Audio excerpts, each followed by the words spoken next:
Yeah, Gabriel sounds doing a lot of work. Sure is. I'm gonna have like this thing. I'm gonna be cool. You're already starting. So I've learned my lesson, and my lesson is to go buy like another 46 flyers. Yeah. All right, is there anyone else who has not been bescaled yet? All right, cool. And we're still 12 minutes away from our official start date, but I see no reason why we can't start early, and that'll make it easier to, bring people in who come in later on.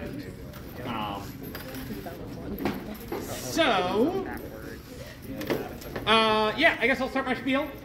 I'm Alex. I think a fair number of you already have. How many of you have already done one of my workshops this weekend? Like, yeah, about half of you. Okay, so for those of you who have not done one, welcome. I was a professional maker and seller of armor for about 10 years.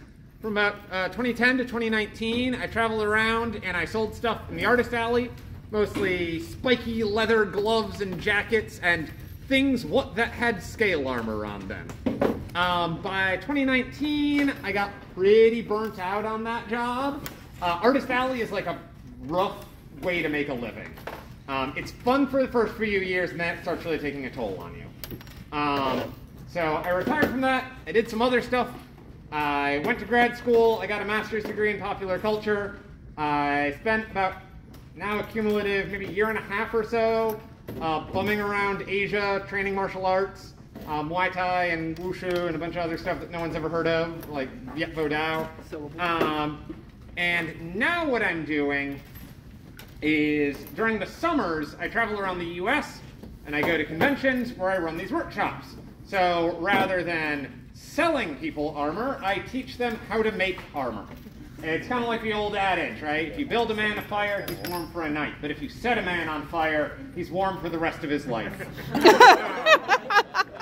And so this way I can sort of impart my skills into the next generation of cosplayers. And for some people, it's just like, it's a fun way to kill an hour and do something new.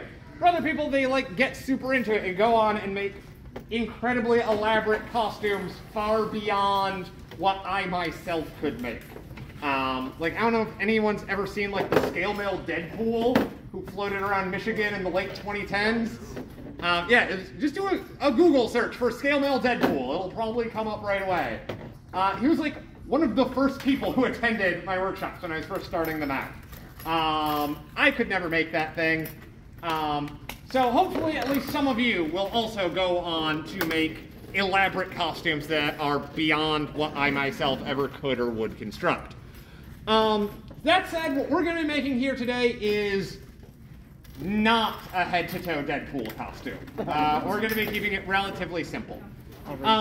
So before you all, you have various rings and scales in 3 different colors, red, white, and black.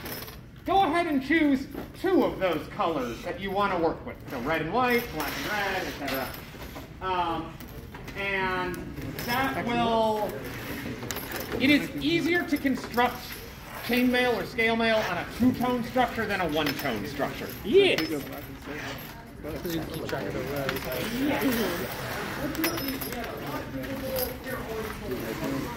That's kind of